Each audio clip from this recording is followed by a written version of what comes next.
Hello, everybody. Hello, this is Gerald Salenti, and it's Thursday, July 21st, 2022. And here are some of today's trends in the news. And remember, the trend is your friend, and we're the only organization in the entire world that gives you trends in the news.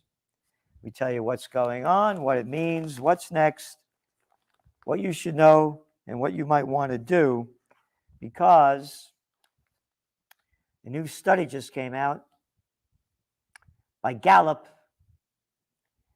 America's confidence in two facets of the news media, newspapers and television news, has fallen to an all-time low point.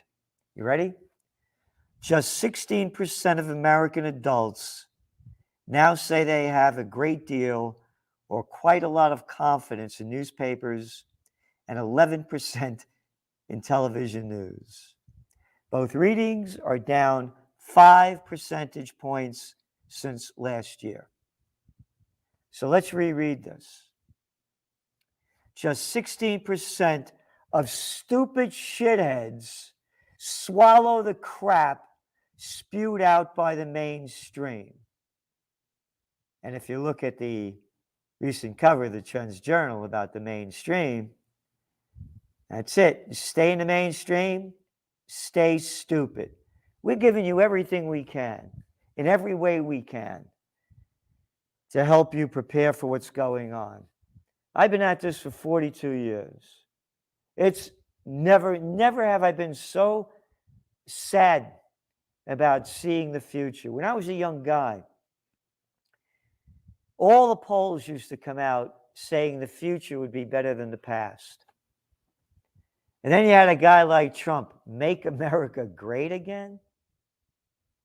This thing's going down big and hard. It's a freak show, and we have freaks running our lives. Arrogant freaks. The COVID war has destroyed life on Earth in measures that you cannot imagine. Oh, and Biden got the virus. What has he got, like 4 shots? Some say 5. Oh, but I'm really glad I got him because I would have been a lot sicker. And they go, oh, you're 79 years old. I'm 75. I haven't gotten any shots. Haven't been sick in 3 years. Why? You want to know why? Natural healing. First book I worked on. Yep, won a book. But that you're not allowed to say that. I may get blacklisted off. I can't say blackballed. Can't say blacklisted. Anyway, it's serious, and we're giving you everything we can. So subscribe to the Trends Journal. It's $2 a week. You go to trendsjournal.com. You read the crap that they're telling you. Nobody wants it. $5 a day, Wall Street Journal. $3 a day, $5 on the weekend for the New York Times. I'm lucky if I can get one article a day out of it that has any trend value. Anyway, on to the markets. The NASDAQ rose, up 1.3%. The S&P gained almost a percentage. And the Dow is down. Dow is up. Another choppy day. But the Dow is now up 2.4% higher for the week. The S&P 3.5.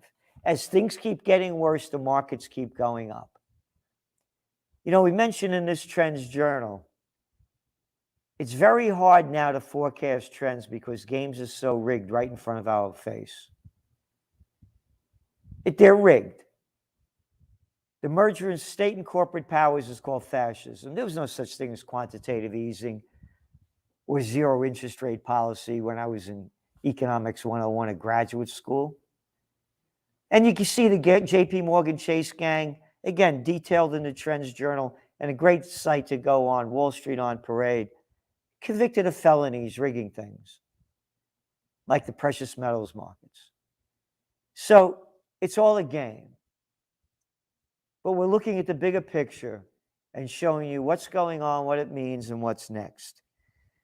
You're looking now at the Philadelphia Fed's manufacturing index registered a reading of minus 12.3, worse than the 1.6 plus estimate for the Dow Jones. Remember, the markets went up. Initial jobless claims, they continue their upward trend. They're now hitting their highest levels since November of last year. But yet the markets are going up. Oil prices are down a bit. They're down $3. And they're saying the reason why is lower consumption. Okay, low consumption, things are going down. Why are the markets going up? So Brent crude's now at $1.03, but you got tensions building up in the Middle East, more and more coming out about Israel taking a shot at Iran. If that happens, you're going to see oil prices spike above $150 a barrel. Gold bounced down up a little bit today, still very low, 1713. You know, it's down like $300, you know, since its high this year, $380 since March. And, you know, it's non-yielding asset. And the dollar's getting stronger. But you know why gold went up today? Again, you can't make this shit up. You can if you're on Wall Street. You can if you're in the mainstream media. So I'll make this shit up. Because the ECB, European Central Bank, raised interest rates more than expected. They brought them up from minus 0.50 to 0. And that put downward pressure on the dollar. What am I, fucking 6 years old? Who are you talking to? The game is rigged. ECB policymakers also agreed to provide policymakers. Fuck faces of the club. Policymakers. ECB policymakers also agreed to provide extra help, you ready? For 19 country currency blocks, more indebted nations, among them Italy, with a new bond purchasing scheme. All right? How about letting them fucking fail? If I have a tough time in business, you don't bail me out. Oh, yeah, but we're bailing out Ukraine now because they got a war going on, and bail out all the other fuckers who make all the money, and when they want more, they give it to them. Get this in your head, everybody. If we don't unite, we're finished. Meanwhile, the US dollar was about flat against the Japanese yen. After the Bank of Japan stuck as expected to its ultra-easy policy settings, continuing to buck the global monetary tightening trend, even as it raised its inflation forecast. Okay? Meanwhile, the Indian rupee at a new low compared with the dollar. We are going to see a global unrest, global uprising. Oh, it's going out and there in, now they're taking to the streets in Panama. You heard about Sri Lanka. The rich are getting richer. Everybody else is getting poorer, but that's okay. What else? Investors cut equity allocations to lowest level since Lehman collapse, but yet the markets are going up. Oh, this must be a conspiracy theory. Let's see. Fund managers this month reduced their net overweight positions in stocks to the lowest level since October 2008. And I'm the man that, I'm not allowed to say man, fuck off. I'm the man who forecast the panic of 08 and took the domain name out in 2007. I'm the man who forecast, according to the Wall Street Journal, as others, the 1987 stock market crash. I'm the man who forecast the dot-com bust in your Trends Journal, October 1999, said it would bust by the second quarter of 2000, which it did. And the Asian currency crisis. The game is rigged. I'm showing you what they're doing in the EU. Taiwan intervened with the markets last week to bring up the stock markets. You go to a casino and you call them out for doing that? Canberra conducts review of embarrassing central bank. Australia has launched a review of its central bank after the institution was criticized for delaying interest rate rises, even as inflation took hold, prompting its own governor to describe its forecasting as embarrassing. Oh, yeah, that was in the Financial Times. How about the embarrassing Jerome Powell? How about the embarrassing Janet Yellen for over a fucking year and a half? They're telling us that inflation is temporary, transitory, transitory, any shit they want to make up. And they go on to say the RBA was forced to announce a small rate rise in May during the country's election campaign. Yeah. The rates that they're raising are nothing compared to inflation. The ECB brought it to zero. Their inflation rate is 8.6%. They lied. They said they were going to bring it up when it hit 2%. EU states asked to slash gas use within days. Brussels has asked EU countries to cut their gas use by 15%. Well, that'd be great for the economy. And then you hear the fucking crap that they spew out. We have to prepare for potential full disruption of Russian gas, and this is a likely scenario. I know this is a big ask for the whole of the EU, but it's necessary to protect us, said Commission President Ursula von der Leyen.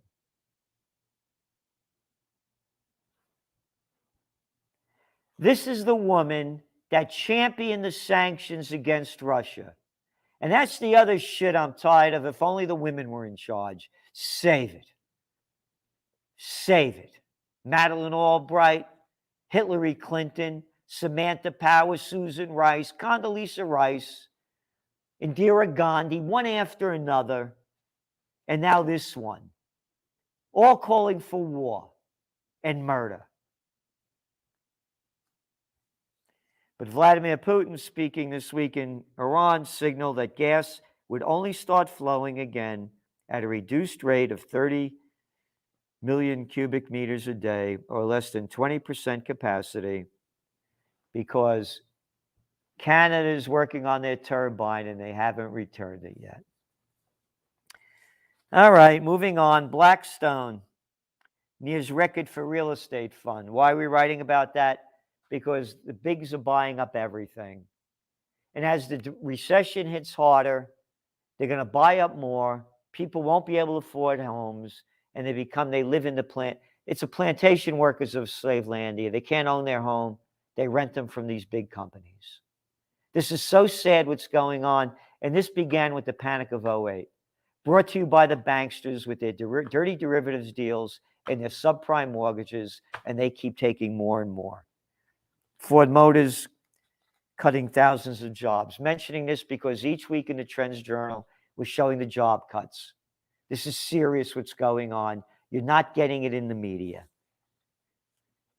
Inflation in the UK, 9.4%. 9.4%.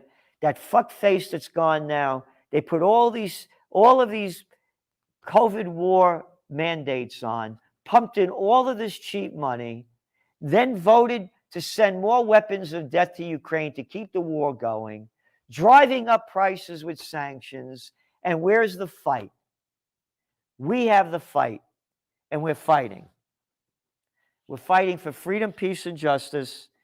And don't forget, this week, Saturday, right here in Kingston, New York, I'm launching the Occupy Peace movement this year to stop the wars. I want to get off. We're going to have Judge Andrew Napolitano, Scott Ritter, Gary Null, also Phil Giraldi, former CIA guy in the Hot Damn Band.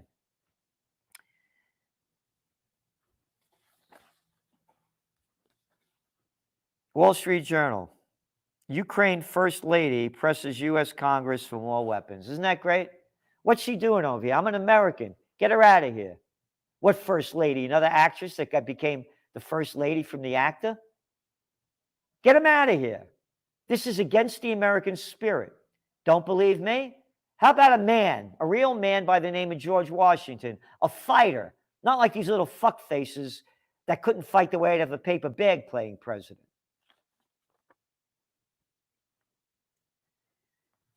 He goes on to say that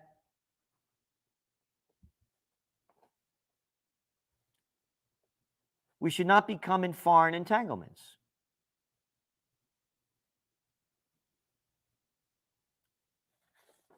We detail it in chapter and verse. So this rally is to honor our founding fathers and George Washington.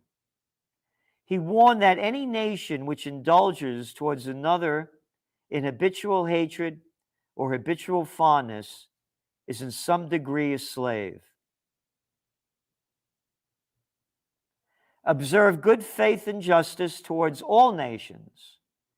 Cultivate peace and harmony with all. And that's what this is about. Harmony with all. We saw an article today by Dr. Paul Craig Roberts.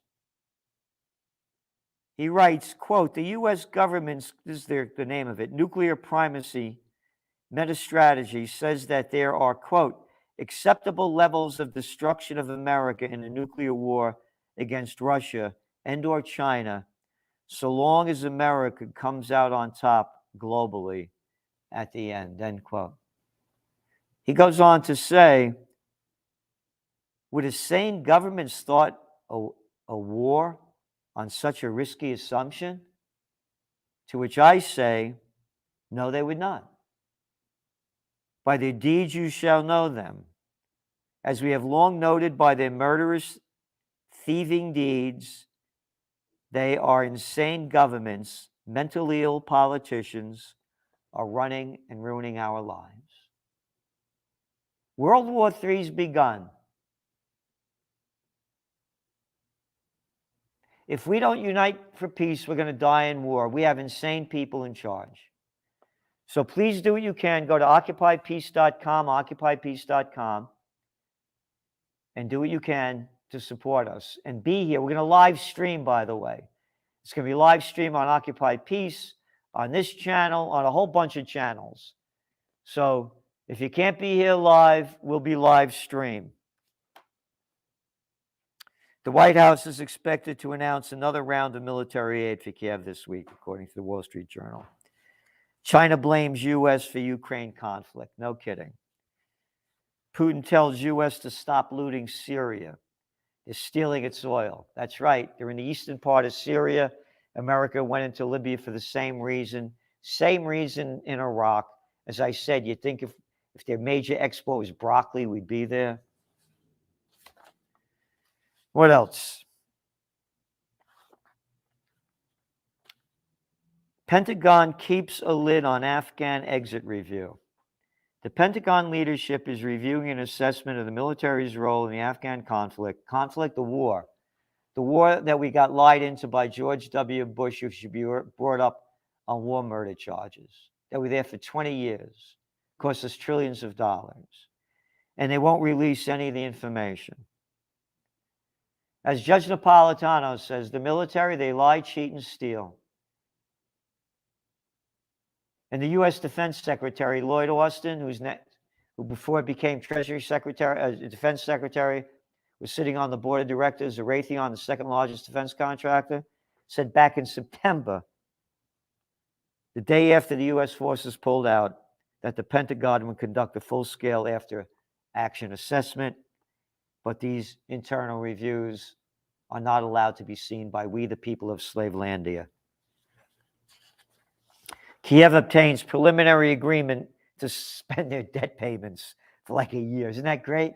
You got to pay your debts, but they rather than negotiating for peace, losing over 20% of the country, and Russia saying they're going to take more, they get weapons, and they get a money break. Again, Panama crippled by roadblocks.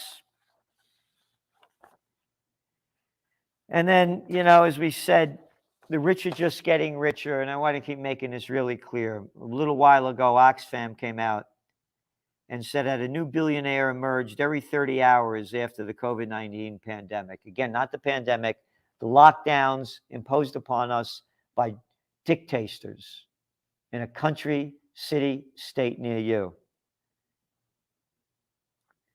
There were 573 more billionaires in the world by March 2022 than in 2020.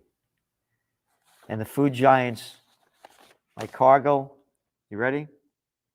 They own more than 70% of the global agricultural market, according to Oxfam.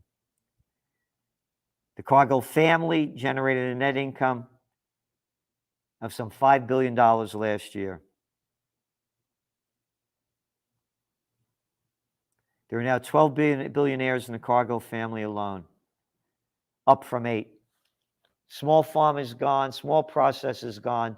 The bigs have taken over everything. Join us on Saturday. If we don't unite, we're finished. Four Corners of Freedom. The place is beautiful. John and Crown Street, 2 p.m. Again, we're going to be live streaming if you can't be here live.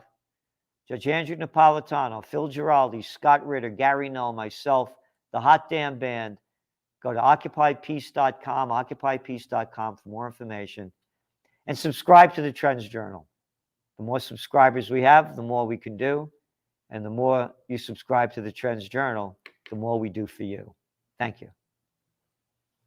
From COVID war to Ukraine war to world war.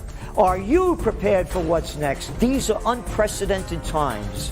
What's next? What's going to happen? Read the Trends Journal. We have an unsurpassed track record of forecasting history before it happens. Subscribe to the Trends Journal. Read history before it happens.